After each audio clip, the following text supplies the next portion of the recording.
In today's video, I'm going to share with you why we are saying goodbye to MasterBooks language lessons for living education. Stick around. Welcome to the channel. My name is Morgan here at The Life of Tillmans. If this is your first time, I'm so happy to have you here in this space. I hope that while you're here, you find everything that you need, love, and enjoy right here on the channel. Don't forget to click that subscribe button while you're here so that you do not miss any of the videos uploaded. If you've been with me before, welcome back. If you have followed along on the channel, you know that we have been using MasterBooks language lessons for living education for 2 years now. This is the end of our second year. We have used it for levels 2 all the way through 4 since we now have a 3rd and 4th grader. I even have book 5.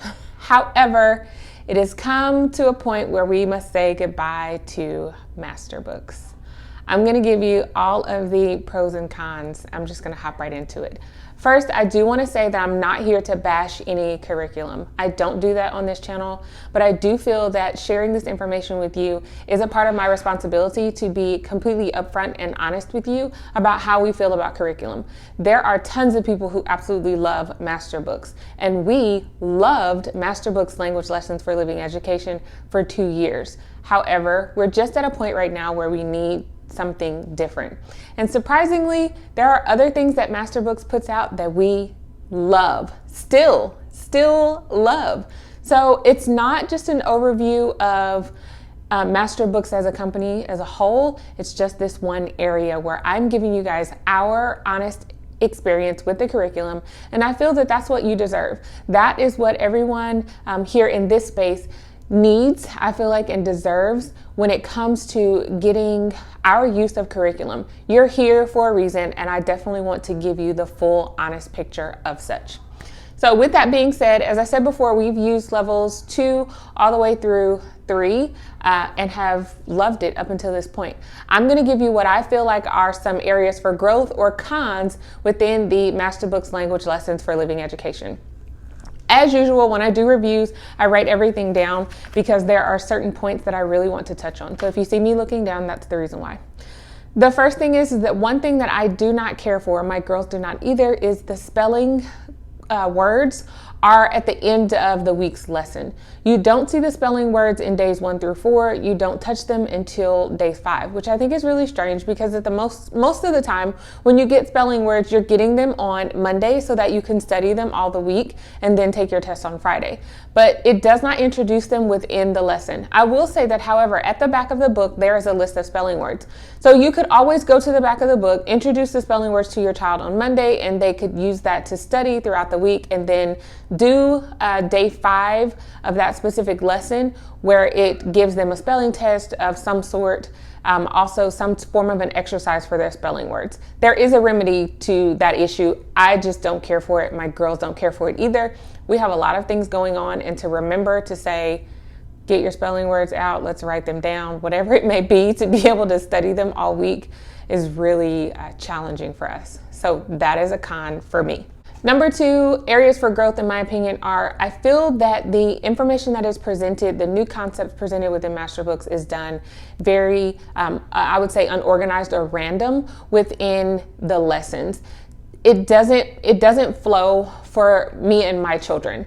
So when new concepts are introduced into the lesson, it doesn't go with the previous concept. It doesn't blend together. There's just not a flow that is seamless for us. And it made it a little bit of a struggle for my girls to grasp those new concepts because it just seemed like they kind of just came out of nowhere. So when I'm talking about new concepts, I'm talking about the grammar aspect of it, which you get in a week's lesson on days 2 and 3 is when new grammar concepts are introduced. Con number 3 for me is there is not enough review. It is not a typical spiral approach when it comes to the curriculum. You will receive this concept maybe in lesson 5, and then you get a quarterly review. So that is usually around lesson 8 or 9. So every 9th lesson or so, you will get a quarterly review, as if 9 weeks, that is a quarter. That is not enough for my girls to retain the information. And each time we got to a quarterly review, We then had to go and find out where that information was presented within the lessons and review that again, because that was the only time that they saw it. They may have seen a concept in lesson 2, days 2 and 3, and they did not get it again until lesson 9 or 10 when it was time for their quarterly reviews.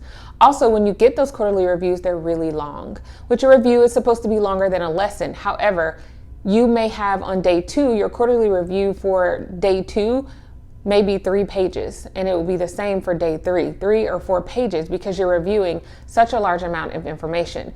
There is no spiral approach where concepts are worked on and built upon, which leads me back to number 2, where you get this just kind of random introduction of new concepts. Con number 4 for me is that it's just not challenging enough for my girls anymore.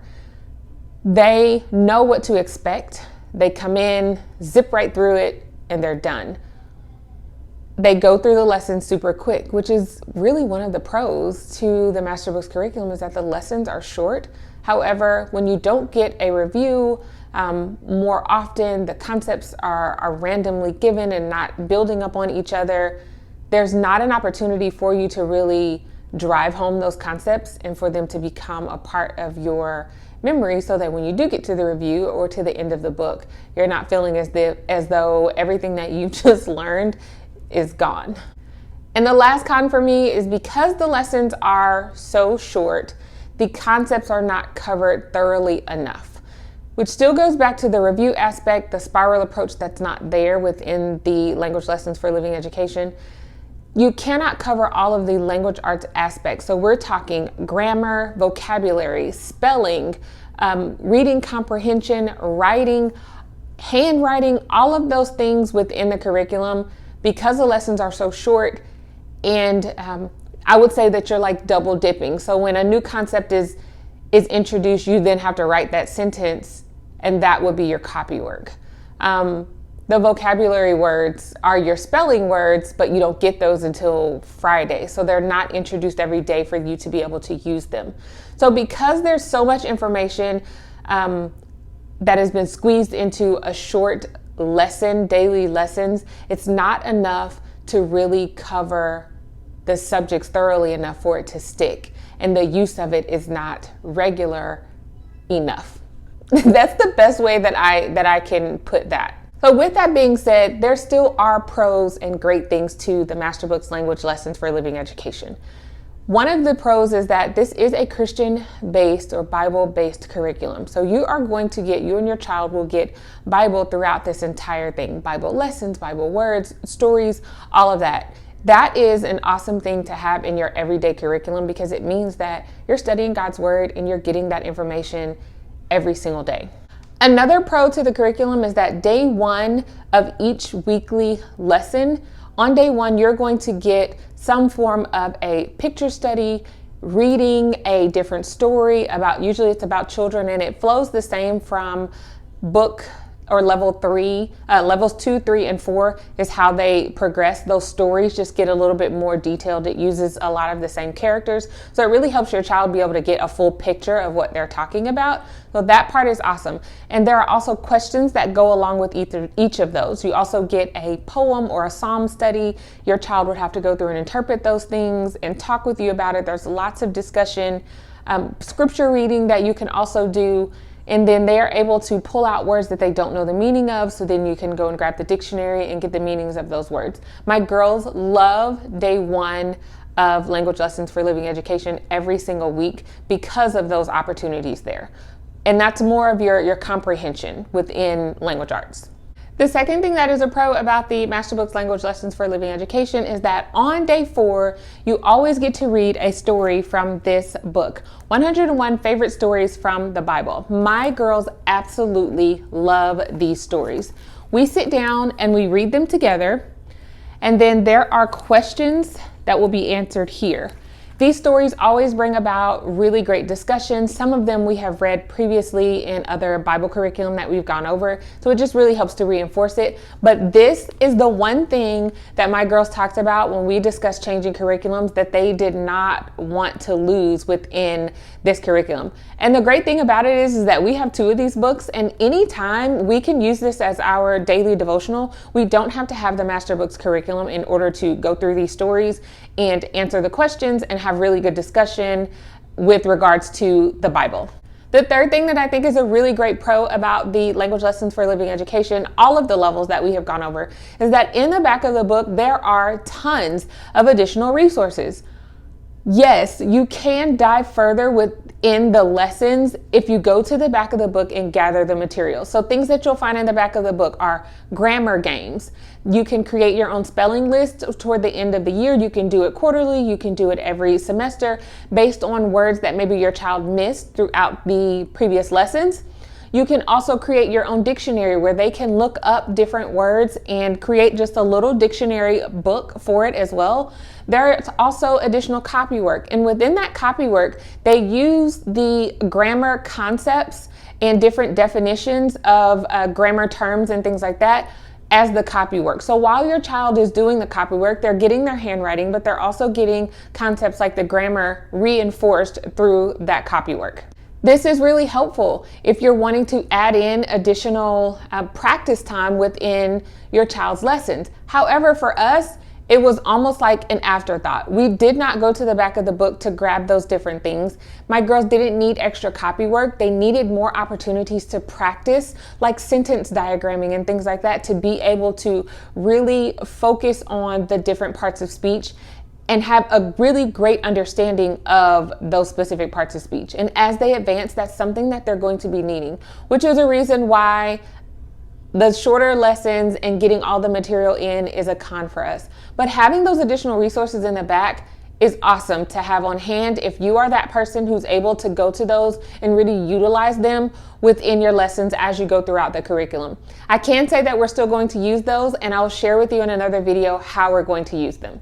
So the fourth thing that is a pro is that within each lesson, there is a just for fun section. This just for fun section may be teaching your child how to read a map, or they may have some form of a very small project that they need to do that may be related to a grammar lesson. There could be a crossword puzzle, coloring, all of those opportunities within the just for fun. And it's literally just for fun, guys. Just something to add in for your child to be able to do that is not a part of their regular lesson. My girls did enjoy that. They didn't always do it because sometimes they felt like it was a little kiddie, but that is an opportunity within the book. So with that being said, I will still say again that MasterBooks has served us well for 2 years. It really has. And I'm so grateful to have had that curriculum at a time when we really needed to make some changes. And it was a go-to for us. My girls enjoyed it. We did pull out some really great things from it, like getting this book is a pro for us because I probably would never have picked it up in the beginning, but the fact that my girls really love it is a great thing about that curriculum, that it's utilized every single week for your child to read about stories of the Bible. But at the end of the day, our girls' education is what takes precedence. Whether or not I like it, it matters, but not as much as how my girls feel when they're doing this curriculum every single day. We did sit down and have a very thorough discussion about the curriculum. They told me why they did not want to use it anymore. One of the things that they said is they were bored because they knew what to expect. It wasn't challenging. They knew that they would know the information. They knew that they would get to a review and have to go back to the back of the book to research it. There's just not a lot of activity. It wasn't enough activity for them. And they were not retaining the information anymore, which is a problem for this mama because I need my girls to retain the language arts concepts, the grammar concepts that they are learning. I need them to progress in their spelling and in their vocabulary, which is why we use Wordly-Wise. But those are the things that they need as they get older. We are about to embark on 4th and 5th grade. 5th grade for my oldest daughter. These concepts need to be grasped. They're only going to get more challenging as she progresses in grade level. And we're just at that point where we have to do something different in order for them to continue growing and progressing in their learning. And at this moment, they're kind of just at a standstill. And the last thing is because there's just not enough time to cover the concepts for language arts in the short lessons that are provided. We need to extend our time. And as much as I love super short lessons with super short homeschool days, as they get older, I know that those really short days will become less. And that is just a part of learning. Does that mean that we won't have days where we're just relaxing and everything is chill, is the word I'll use? No, not at all. However, we have to take this portion of their learning seriously, and this is an area that needs a change. So with that being said, it is time for us to move on. We are moving on from MasterBooks language lessons for living education to something else. You'll have to stay tuned for what we will be using for language arts for the upcoming school year, but I hope that this video was helpful for you. Take the time to really think about what it is that you and your family need. How MasterBooks was for us may not be the same for the next person, and it may not be the same for you. So take into consideration your family, what you need, and what you're looking for out of a curriculum, and hopefully the pros and cons that I gave you will help you better make your decision that suits your household. Don't forget to subscribe to the channel and stick around here at the Life of Tillmans, and I hope to see you next time. Bye.